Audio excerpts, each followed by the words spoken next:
بسم اللہ الرحمن الرحیم اللہم صلی علی سیدنا الحمدللہ اللہم صلی علی سیدنا و مولانا محمد النبی الامی وآلہ و صحابہ بارک وسلم صلاۃ و سلاما علیک یا رسول اللہ صلی اللہ علیہ وسلم۔ میں سید نعیم الدین، میرا چینل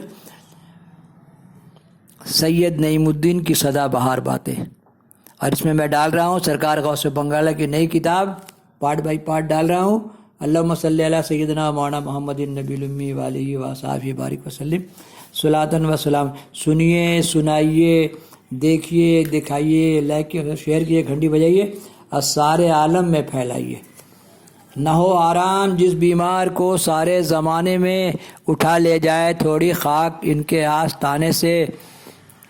اے دامن امید زمیں بن کے پھیل جا، کونین جو لٹا دے وہ داتا ہے سامنے۔ اللہم صلی علی سیدنا مولانا محمد۔ بندے ناتواں کو جمع کیجئے سرکار، ماں مریداں بردرے تو از کرم امیدوار۔ دل برے دل جوئے مایا یا شاہ شمس الدین توئی۔ اللہم صلی علی سیدنا و مولانا محمد النبی الامی وآلہ و صحابہ بارک وسلم صلاۃ و سلام علیہ۔ میں ڈال رہا ہوں سرکار غوث بنگالہ کے واقعات، پارٹ 148، خانقاہ عالیہ اندرابیہ میں واپسی۔ خانقاہ شریف عظیم آباد پٹنہ واپسی سے پہلے حضور غوث بنگالہ چھوٹے حضور یعنی قمر العارفین حضرت مولانا سید شاہ قمر الدین ظفر اندابی رحمہ کو دستار خلافت اجازت سے آستان مخدوم بہار پر مشائخ و علماء کی موجودگی میں سرفراز فرمایا۔ بعض محترم حضرات نے قمر العارفین کی کم عمری اور اس عظیم ذمہ داری پر انگشت نمائی کی۔ دیکھیے، پیر ہوتا ہے بوڑھا، پیر مانے بوڑھا۔ اب بوڑھا آدمی کو ویسے بھی علم ہوتا ہے، بوڑھے سے صلاح مشورہ کرنا چاہیے۔ تو کم عمری اور اس عظیم ذمہ داری پر انگشت نمائی کی تو غوث بنگالہ نے فرمایا، اصولات شریعت و طریقت میں جس کا جی چاہے امتحان لے کر دیکھ لے، علم کا مرتبہ ہمیشہ بلند رہے گا۔ رہی ریاضت وغیرہ ہی کی بات، اس کا وقت آنے ہی والا ہے۔ پھر آپ اوائل محرم 1298 میں بہار شریف سے ماہ متعین روانہ ہو کر پٹنہ پہنچے۔ محمد النبی الامی وآلہ و صحابہ بارک وسلم صلاۃ و سلام علیک یا رسول اللہ صلی اللہ علیہ وسلم۔ جس کا جی چاہے امتحان لے کر دیکھ لے، رہی ریاضت وغیرہ کی بات، اس کا وقت آنے ہی والا ہے۔ پھر آپ اوائل محرم 1298 ہجری میں بہار شریف سے ماہ متعلقین روانہ ہو کر پٹنہ پہنچے۔ خانقاہ اندرابیہ میں رونق افروز ہوئے تو وہاں کے حالات کو دیگر گوں دیکھا۔ سارا چمن اجڑا ہوا تھا، لہلاتا ہوا خانقاہ گلستان قطرہ آب و ترش رہا تھا۔ اپنی والدہ سید سکینہ کو چھوٹے حضور کے ساتھ ایک دوسرے مکان میں عارضی طور پر ٹھہرایا اور خود خانقاہ شریف کے ایک گرد آلود کمرے میں فردکش ہوئے اور سب روز بنفس نفیس خانقاہ کی صفائی ستھرائی میں لگ گئے۔ دیکھیے، صاف کرنا، جھاڑو دینا سب پیر بابا والوں کو سنت ہے۔ جھاڑو دینے کی دعا، حسبنا اللہ و نعم الوکیل، نعم المولا و نعم النصیر۔ 3 سال پٹنہ خانقاہ میں رہے، میں بھی صاف صفائی کا کام کیا اور خوب پیڑ لگایا۔ 1987 سے لے کے 82 میں مرید ہوئے، 1987 سے لے کر کے 1990 تک ہم پٹنہ خانقاہ میں رہے۔ میرے بچے لوگ سب پورا پریوار، پیر کے کرم، وہ سب اپنی کہانی سنائیں گے، میری آپ بھی تھی تو بہت مزہ آئے گا پیر کے کرم کی کہانی۔ 2 دن کے بعد جب خود روح پودوں اور گردوں، خاردار پودوں،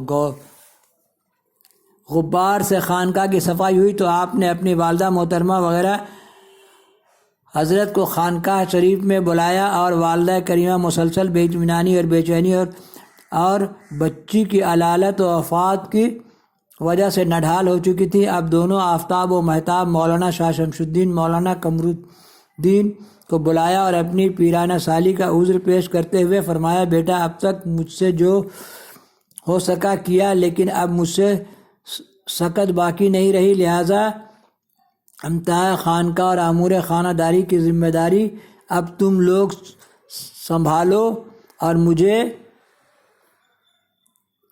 پینشن دو۔ اور مجھے حضور غوث بنگالہ نے نہایت خندہ پیشانی کے ساتھ والدہ ماجدہ کو امور خانہ داری کی ذمہ داری سے بری فرما دیا اور گھر کی تمام ذمہ داری چھوٹے حضور کے کندھے پر ڈال دی۔ حضرت سیدہ کی طرف سے آپ خود بھی خانقاہ شریف ہی میں گوشہ نشین ہو گئے۔ حضرت خواجہ ضروریہ اور والدہ کی کریمہ کی قدم بوسی کے لیے حجرے سے باہر تشریف لاتے، بقیہ اوقات حجرے ہی میں گزارتے۔ جب کبھی آپ کا ازحمالی کیفیت طاری ہوتی یا قبض روحانیت کے آثار نمایاں ہوتے تو آپ دینی کتابوں کے مطالعے میں مصروف ہو جاتے۔ اذکار و افکار، مراقبہ، تصورات، کتب بینی کے علاوہ ایک محبوب مشغلہ آپ کا نہیں تھا۔ عزلت نشینی اور ذوق اور قدر غالب ہوا کہ خاص لوگ بھی باریابی کا موقع نہیں ملتا۔ اگر کوئی کچھ سوال بھی کرتا تو آپ مختصر جواب دے کر حجرے کا دروازہ بند کر لیتے۔ کچھ لوگوں نے حضور قمر العارفین کی سخاوت و غربا پروری کو فضول خرچی پر محلول کرتے ہوئے آپ سے شکایت کی کہ چھوٹے حضور میاں تو ہزاروں ہزار روپے دوست اور احباب اور گدا گروں پر لٹا رہے ہیں، اگر آپ اشارہ فرما دیں تو اس رقم سے خانقاہ شریف کی پختہ عمارت بن جائے اور آنے والے حضرات کے لیے آسانی و آرام کا ذریعہ بن جائے۔ آپ نے نہایت صبر و ضبط کے ساتھ شکایتیں سنی، پھر ارشاد فرمایا، خاموش فقیر جہاں ہوشیار بیٹھا وہی اس کا سجادہ ہے، اور جو ویرانہ اللہ تعالیٰ کے ذکر سے زندہ و آباد کیا گیا وہی خانقاہ ہے۔ رقص و حال کی غرض سے جو عمارتیں بنائی جائیں وہ خانقاہ نہیں، رقص خانہ یا صنم قدہ ہے۔ پھر فرمایا، بہر اندوختن چے زیر حذف۔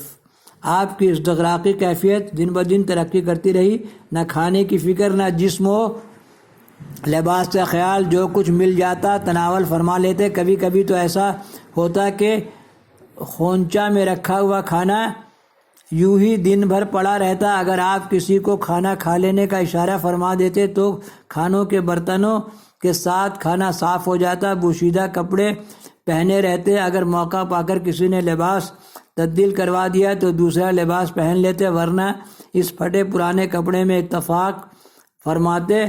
چھوٹے حضور کی مسلسل استفاع کی وجہ سے خانقاہ شریف کی حالت پھر دیگرگوں ہونے لگی، اور خدام آستانہ اور حاشیہ نشینوں کو چھوٹے حضور کی غیر حاضری اور غوث بنگالہ کی گوشہ نشینی سے مال و متاع خانقاہ کے لوٹنے کا خوب موقع ملا۔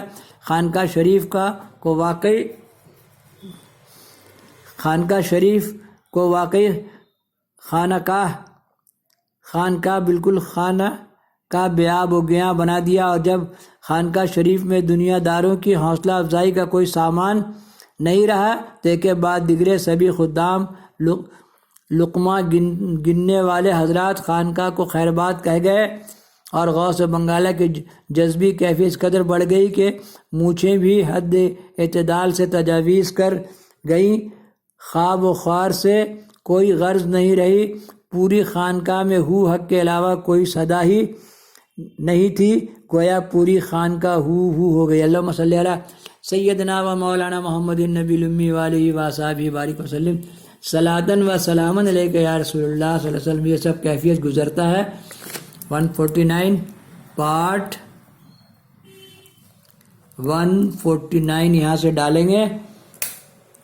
دعا تو زیادہ نہیں ہوا، اللہم صلی علی سیدنا مولانا محمد النبی الامی وآلہ وصحبہ بارک وسلم۔ اسی لیے میں نے ایک واقعہ ڈالا نا پیر صاحب کا، جو کتاب اٹھا لیے دکان سے، مرید لوگ پوچھا آپ کا اتنا مرید ہے، اتنا کو لے کے آپ جنت میں کیسے جائیں گے؟ تو پیر صاحب نے وہ کتاب اٹھایا اور چوری کا واقعہ پیش آیا، اور پیر صاحب کا ہاتھ کاٹنے کا معاملہ ہوا، تو ان کا دو ہی مرید، ایک مرید ایک مریدین، میاں بیوی، کوئی لوگ خلیفہ کے پاس گئے اور خلیفہ کو لے کے آئے اور پیر صاحب کو آزاد کیا، تو پیر صاحب دونوں کا ہاتھ پکڑے اور کہا کہ مرید تو میرے بے تحاشا ہے نا، لیکن انہی دونوں کو لے کے میں جنت میں جاؤں گا۔ اللہم صلی علی سیدنا مولانا محمد النبی الامی وآلہ وصحبہ بارک وسلم۔ اصل پیر سے عشق ہی اصل مریدی. اللہم صلی علی سیدنا مولانا محمد النبی الامی وآلہ وصحبہ بارک وسلم.